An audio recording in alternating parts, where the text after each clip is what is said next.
Okay, now we're going to talk about my favorite topic, change leadership. Change is happening at all different levels for all of us all of the time, right? It's happening to us on a personal level, it's happening in our organizations, and more so than ever, it's happening at that macro level, the community and the state and the national level. So just understanding that humans only have a certain amount of ability to cope with so much layered change. So sometimes when one area gets to be too much, it can kind of trigger a response that feels very negative or overwhelming. And it can be too much to cope with. So that's the kind of thing that we want to think about a lot when we're working through others to move a change forward. So there's a lot of different frameworks out there on change management. I think I'm familiar with most of the big ones. And I always come back to this very basic one off of Mind Tools. So I just think it's very useful and very user friendly. So this is how I'm going to talk about change process today, but you should know that there's quite a few change frameworks out there, but I think we're going to touch on at least the main points for all the most important ones. But anyway, so these are the four kind of areas for successful change management. And the first one is helping people understand the change, the why we're doing this, why we think this is a good idea, why we think this might move the dial on something.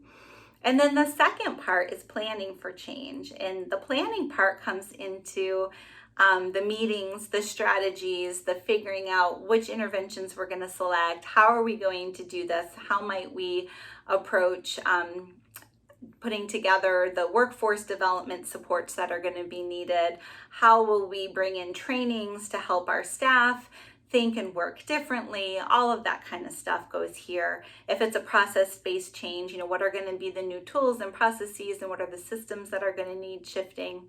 So thinking through all of that, and we'll talk more about that in a moment.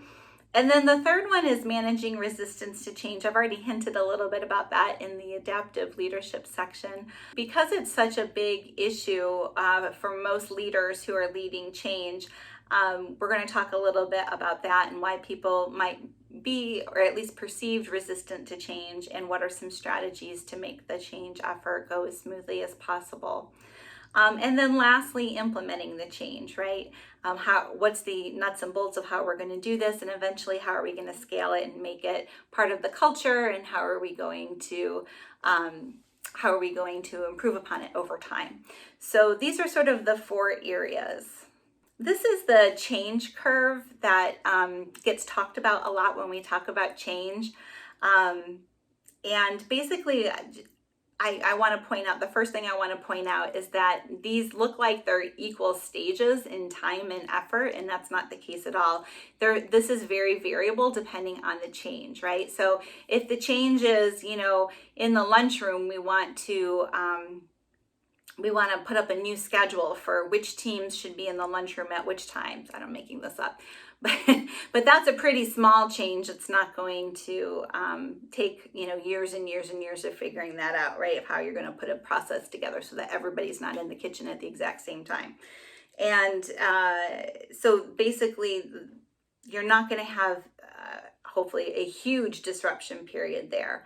But for something that's really, really big, where, like, for example, we've worked with a state that wanted to move down the pyramid and shift a lot of their nursing positions to a vendor, and instead shift some of those positions to more of a coordination and alignment type of strategy role. That was a pretty large endeavor that really affected people's roles and how the organization was going to function in the future. And so there was a larger disruption period. In fact, it was about 1.5 years. So that second phase was really stretched out. So it just depends on the nature of your change, and these different phases will look very different. But the point is in the first stage, where people are trying to learn about the change, when they're trying to wrap their head around it, you see a little bit of a dip, right? There's some excitement, there's some initial momentum, and there's buzz, and that's where it starts up a little high, but then it kind of quickly starts to go down as people start to grapple with it. And then that second period of disruption is when they're really trying to struggle to figure out, what does this mean for me? What does this mean for the work I care about? What does this mean for the collaborations that I'm part of? And I don't know, how does this feel? Is this being imposed on me? Do I have a say? There's all these different factors, right? And so that's the disruption period.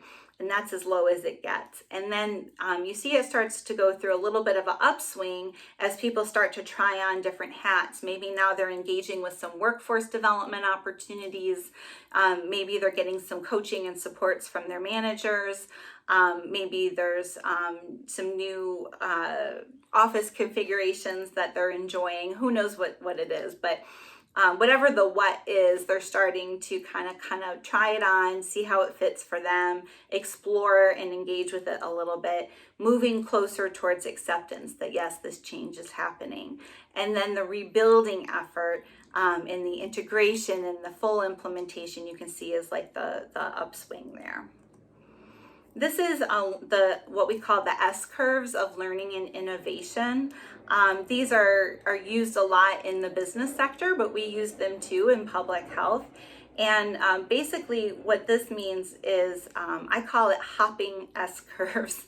And when you look at any kind of company or even an organization or a public service agency, you want to always, as the strategic leaders, you want to be thinking about how you can hop to that next S curve so that you don't lose relevancy and just go down, down, down. So that's why you see the two S curves connected. So just to walk you through it, so at the bottom of the S curve is sort of the startup. Remember how we were just talking about how it kind of dips at the beginning? There's a little bit of buzz and then it sort of dips, right? But then as people start trying it on, that's when the growth happens. That's when the implementation starts to move forward. And then you see where scale is. That's where, okay, we've done our demo, we've done our prototype, we've done our pilot study or our pilot experiment. Now we're going to scale it up to the entire region or across the entire state. And then after some time, we lose momentum and it starts to plateau or maybe even go down. And that's where we try to build in large scale adaptive change to be phased so that then you have another S curve you can jump onto, taking all the learnings you had from the first one and applying it to the second, making it feel fresh and exciting, and so that you're always moving on to that next thing, always watching and listening what's happening in the larger field, in the larger context among our partners and other sectors. What are the innovative things that we should be thinking about adopting and moving that into the next phase? This is the adoption of learning, and I think this is a really helpful image to kind of think about as you are leading others through change. So the early adopters, the people who are going to be most excited about the change that you're proposing, those are kind of like your champions, if you will, your change agents sometimes. Those are only 10% typically of the general population. And then they help kind of bring on the early majority, the 37.5% of people. And then the late majority is 40%. So that takes a little bit more effort, a little bit more time to get that larger 40% on board. And then oftentimes we say the people who are never going to kind of come on board to the change, those are your laggards, and it's not worth putting your investment and your resources there because they might not ever make it. And this is, for the general population. I've often wondered what this actually looks like translated to public health, and I'm going to leave it to you to think about that and think about the way your organizations are structured and how this might play out in your setting. So again, the first kind of phase of the change process is understanding the change, and investing in the why early and consistently will pay off in dividends later. So you want to be really clear on what question the change work is trying to answer and reveal insights into. Why is this a relevant problem or issue? How is this problem relevant to the maternal child health nutrition community? And how might this change effort positively affect the community? Start to think about what might motivate the MCH nutrition workforce in your state to engage with this change effort, what would get them excited and behind it, and what is meaningful to that same workforce related to this change work. and what's meaningful to the MCH nutrition population related to this change work. So these are all the questions you want to think about and develop communication strategies. A lot of times we think, well, I put it in the newsletter, or I made a presentation about it and invited everyone to come and was really inclusive. Check, I did that. I helped everybody understand why the change is important. And what I've learned with working with so many leaders who are doing complex change is that once is not enough, not even twice is enough. People need to hear it multiple times in different ways from different people. So, for example, I've seen it work really well in large-scale organizations where if the top leader is sort of leading the change, then working with their senior management team to take a same presentation and go on and give that to their staff, and holding lots of different open sessions and dialogues and listening sessions, and then providing some additional one-on-one supports for people who are maybe struggling with it or have additional questions or concerns, and feeding that feedback back up so that the change effort as it's being presented gets sort of tweaked and adapted a little bit, depending on how people want to hear it and how people want to accept it and how it's resonating with different important stakeholders within the organization and beyond. So remember that change is not something that just happens as an occurrence. It's actually a process. It takes time, and there's stages and phases. So resistance is really just any opposition to a shift in the status quo. And there's two different types. There's individuals who have resistance, and there's organizational. So our goal as leaders is that, we help individuals and teams move from the current state of how they're used to programs and services being, and how different structures currently are, and how their individual jobs and things are positioned in such a way, to a temporary transition state. And as the change process unfolds, eventually leading them to like a new future state. And that new future state may or may not look and feel like the former current state where you are right now. So that's the big change. I know that might be kind of stating the obvious, but when you think about that as a process and all the things that need to happen along the way to get from current state to future state, you realize, oh my goodness, yeah, there's a lot I have to do to kind of onboard and bring people along with me. So another way to think about it is like ice cream. With ice cream, you take it out of the freezer, you get a scoop, you leave it on the counter where it thaws a little bit. And in that unfreezing stage, leaders prepare the organization to accept the change as being necessary. But then we realize that the ice cream is turning into soup, and we need to show people that even though the ice cream is a drippy mess, it's still ice cream. So we pop it back into the freezer. Leaders need to spend additional time and effort showing people that the change will have benefits for your common goals, the things that you say you come to work together to do. And then when we take the ice cream out the next time, it's refrozen into a completely different shape, right? So this is when we help our staff and our partners and whoever else reflect on what we've learned, and then institutionalize the parts of the change that still feel positive and feasible and necessary to the way that we do things. And then we try to integrate it into our culture, institutionalizing it into our policies and our procedures. Easier said than done, but that's it in a summary, right? How do you get people change ready? I get that question a lot. That's when I just dive deep into this kind of content, because I think the more that leaders understand how change is a process and how people have different preferences around change, it goes a lot easier.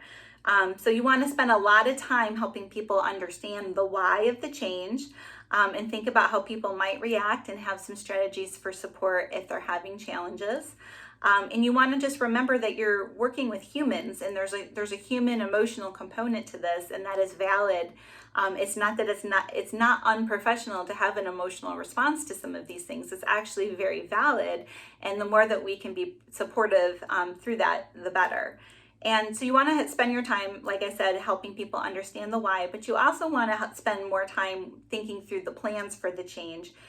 Going through a list of stakeholders and thinking through how would this feel to each and every stakeholder, both internal and external to the organization? What fears might it bring up, or concerns might it bring up for them? What are some mitigation strategies that we can creatively think of that might help address some of those concerns? And then obviously communicating with your internal and external stakeholders as much as possible throughout the entire process, and especially in the beginning portions, will go a long ways. So getting people's collective buy-in is, you just have to be authentic. You just have to be transparent. And you have to remember that it's not just putting it out in a newsletter and considering it a done deal, but bringing people along. People should be engaged in the process.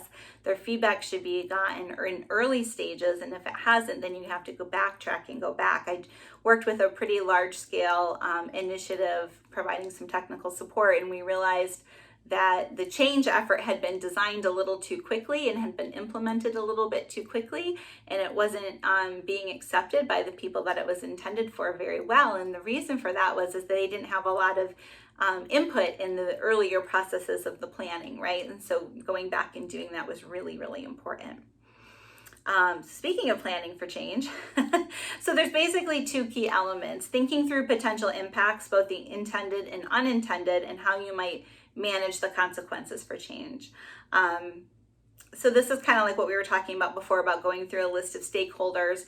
There are tools out there called a SWOT, and a SOAR is sort of the newer version of that, where you can think about, what are the opportunities and what are the threats and all these different things. There's tools that you can use that can help you think through that. I already mentioned to you the impact analysis, where you make a list of stakeholders and you really think through what their concerns might be and what the mitigation strategies might be. But I think it's also important to just imagine what are the potential impacts. So the tool or the process doesn't matter as much as the comprehensiveness of the approach. So having someone who can keep the group up on that balcony is really important, looking at that big picture.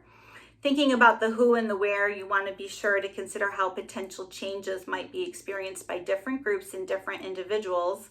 So you want to really think about your end user, your maternal child health population, for example, and think through service providers, community partners, stakeholders, funders, upper levels of leadership, and workforce perspectives. So the who really does matter. Remember that image of the playground, right? It looks different from wherever you're sitting.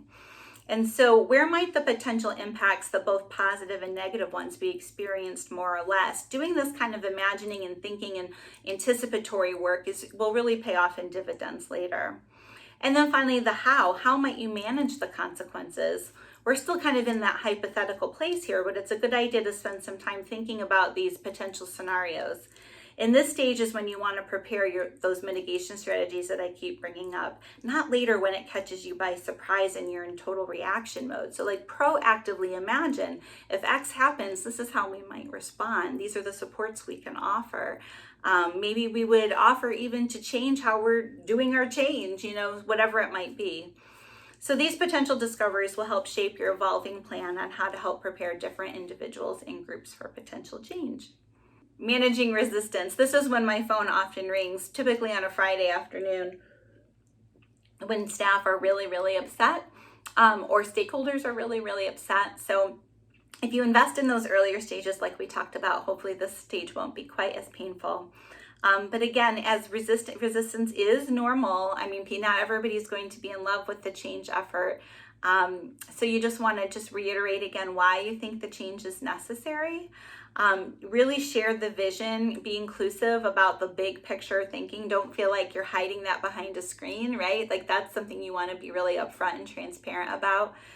Get really good at communicating how this connects the dots, especially if you're shifting more towards upstream work. It might feel a little bit abstract to some. So coming up with some really great communication messages about how this work is actually going to be really critically important and what it might actually result in, even if you can't guarantee it 100%.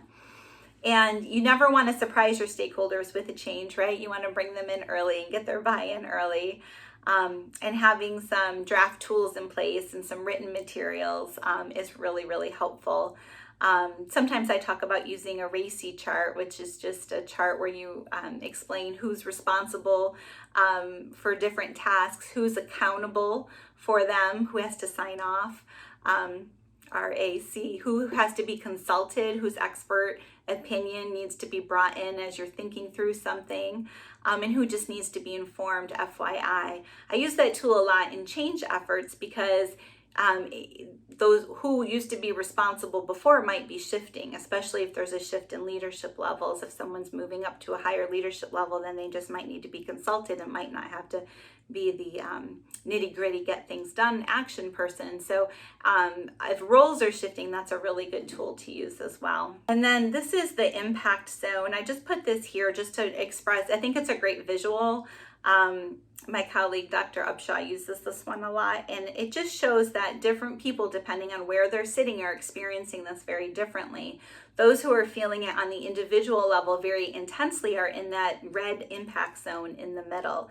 And for those of us who are in the outer layers of the impact zone, we might be feeling empathetic or even apathetic or sympathetic, but we need to be very cognizant that other people are feeling this differently than maybe we are, and being very considerate of that. So when have you personally resisted change? We all have at one point or another. And what was the reason? So spending some time reflecting on that will help you develop a little bit of a sensitive approach to when people are really struggling. You know, when you can kind of call up in your mind, gosh, you know, I have felt this way before too. You know, I'm getting ready to send my oldest to college in a couple of years, and I can guarantee you I'm going to be feeling a lot of resistance about that, you know, just because I know that's going to pull on my heartstrings a lot, for example. So there's a lot of things that we all struggle with resistance. So just having some great examples of how that works for you is a great tool for you to develop your own empathy around it. And then finally, implementing. And you know how I mentioned earlier, public health folks, when you put them all on a table and you put a problem in the middle of the table, they come up with great solutions, right? And those solutions usually jump really quickly to implementation. But if you didn't put the effort into explaining the why, in doing all that planning work of all the possible anticipatory scenarios and how you might approach solutions to if this happens or that happens, and put a whole lot of time and effort into making space for people to have opportunities to express their feelings, to work through their feelings, to be accepting that productivity might drop for a little bit while we manage some of the emotions around the change. If that work hasn't happened and you've jumped too fast into implementation, you're going to end up in a situation where a lot of people are feeling resistant, and that is going to overwhelm the change effort. I've seen this happen quite a few times. And I think it's really important to not jump to implementation too quickly, right? But the right way to approach implementation, I think I mentioned to you earlier, at the center we have a wonderful core, evidence-based decision making, and they talk a lot about implementation, and they provide a lot of support in it, and I learn a lot from them. And they encourage folks to really conduct a lot of wonderful learning assessments, both of your end users, but also your stakeholders and your influencers and different people who have different perspectives for the change effort. Get as much information as you can. And then think about putting your effort into a phased framework, so that it's not just implementing everything at once, but that you have a pilot or sort of a prototype that you're trying something out, and then you're going to make some improvements, and then you're going to expand to here, and then you might expand bigger, and and then you might integrate it into policies and procedures of the organization, for example. But you're really thinking about it over time in a carefully phased out way, and then that helps you jump those S curves, as we mentioned earlier. When you're doing long, big adaptive change work, you also need to think about how to create small wins, short-term wins, and how to celebrate them and get excited about them, because it's different than the way we structure our work. Typically, when you're moving more upstream, when you're doing more downstream work where you're offering programs and services, you can usually, point to results and outcomes that are going to happen within a certain amount of time. But this is a different kind of work that takes longer and it's more complex. And so it becomes even more critically important to find mileposts along the way to celebrate, so that you don't lose momentum. That's what keeps people excited and going, especially for more challenging, kind of long slog type of work. And you want change to build on change. You don't remember people feel it on the personal level, the organizational level, and the macro level. And if one is going out of whack, it can kind of tip the whole thing over in terms of how much we can personally cope. So you don't want to throw everything at once, but you want to incrementally introduce phases of the change. When you anchor the changes into the organizational culture, that's when you know you've got something sustainable that's going to hold up on its own over time. This is the image that my colleagues often use when they're talking about phasing out change. And I just want you to note at the bottom there, it says 2 to 4 years. And that's how long it typically takes to do transformative work for really tricky adaptive challenges, or maybe even longer. So I think that's really interesting. And you'll see the first stage is really focused around doing those assessments, getting that information, really exploring your problem itself, really understanding it from different angles, getting really good at articulating it, making sure you've got the right people at the table, doing all that creative work. And then you move into installation, where you're starting to get all the right resources at the table, and you're starting to get people prepared and onboarded, building that internal capacity, the workforce development piece. And then the initial implementation is more around kind of testing things out, the pilot phase, and then moving more into full implementation and scale. And as leaders, when we're helping people navigate change, it's just really good to think about it kind of in this kind of circular. I know I showed you the graph at the beginning, and this is very complementary to that as well. But just remember, in that first stage, when you're helping others navigate change and they have questions or concerns, or they're giving feedback, you want to make sure that you're acknowledging their feelings and giving some validation to their experiences. And then as people are having reactions, and they might even be moving into that resistance phase, again, you want to remember the impact zone, that hurricane-like image, and try to make mental note that you might not be in the impact zone right now. You might be in the sympathetic, apathetic, or empathetic, outer layers of that, but you can still have, a lot of empathy for where someone else is in that trajectory. And then you'll see people you can help people try to investigate and try it on, and give some feedback and give some support and encouragement as they're trying on new changes, especially if it feels hard or awkward.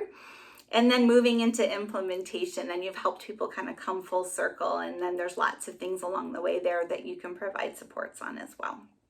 These are different preferences around change. There's a tool put out by Discovery Learning called Change Style Indicator. And it's a spectrum, and it just basically talks about how there's these 3 basic types of, we all have preferences around change. And like I said, it's a spectrum, so everybody's different. But on the one kind of end of the spectrum is people who are considered to be conservers, and they really enjoy structure, and they prefer that change is a little bit more incremental. And then pragmatists are the majority of the population. They like to explore the structure. They like to kind of manipulate it a little bit, see how they can adapt it. And they prefer change that is functional and leads to results, and are kind of oriented that way. And then there's folks who are originators, and they like to challenge the structure, and they prefer change that is really expansive. A lot of it, people who are sort of visionaries, or people who are really excited and come up with the ideas for adaptive leadership challenges, kind of fall into that category. But this helps kind of explain why different people have such different reactions to change, right? Because we all prefer it in a different way. So, like I said to you, I've heard people in groups say, I don't like change, or I don't do change, and it kind of gives me a little bit of a clue as to what some of their preferences around change are. But the truth of the matter is, everybody can do change, and everyone can embrace change, as long as it's provided to them in a way that is consistent with what their preferences are. And there's ways that you can adapt a large-scale change effort so that it meets, and that there's supports in place to meet all of these different preferences.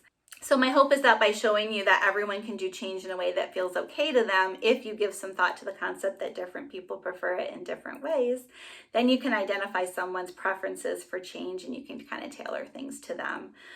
Even just having this awareness can help you introduce change with care and consideration. That will speak to all the different preferences in one way or another, making the process go smoother. And when resistance does occur, you might give some thought as to what this individual or group's preferences around change might be, and then adjust accordingly. So like encouraging them to grow and be flexible in their preferences as well. So change is both a choice and a preference, right? We can kind of have some say into how we want to embrace change, and then there's also some natural tendencies. So that means that you're not really locked into one of these preference categories.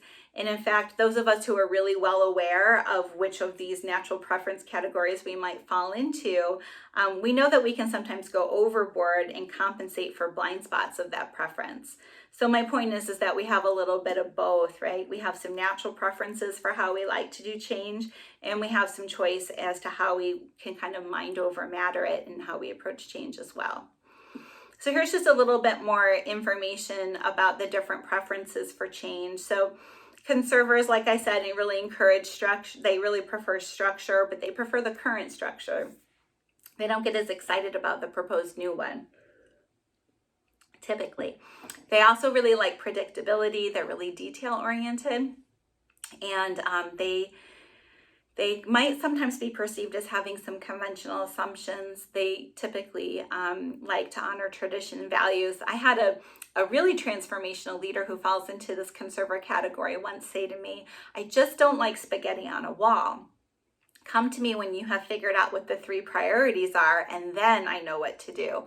And she actually has led extraordinary change in her community, but but that was how she preferred change, and she knew that about herself, and that was really helpful for me as her coach too, to help her figure out how to move forward. So sometimes folks who are conservers have blind spots where they can kind of really be focused in the present and have a hard time with that future oriented mindset, and they might get a little paralyzed by analysis because they're really into those details, right? So that's just something to think about. Like I said, pragmatists are like the majority of the population, and I find every time I am with a public health group, the majority of folks are in this category.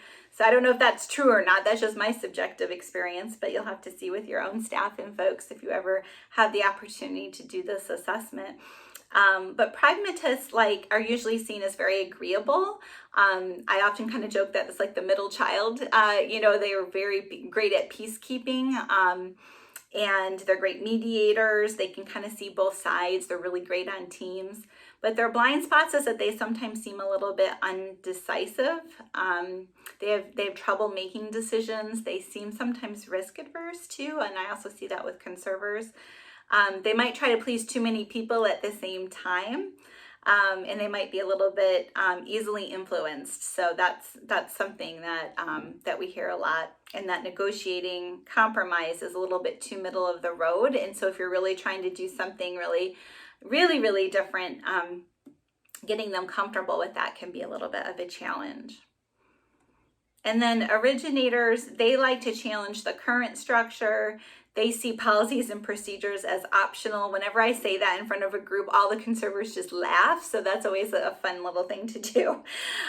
They like risk and uncertainty. And I think there's a little typo there, but they like challenges. So I think that's what that means. And then the blind spots is that they can seem a bit indecisive or undirected. They might be the ones putting the spaghetti on the wall, for example, of all the different ideas and possibilities out there, which may overwhelm others. They don't necessarily promote ideas and priorities enough. And I'm just realizing there's a little bit of a typo here. I'm so sorry. So I think this is a little bit off. So originators typically are are seen as visionaries, but other people can be frustrated by them because they sometimes can kind of have these big grandiose ideas, but they don't necessarily seem tethered to practicality and feasibility.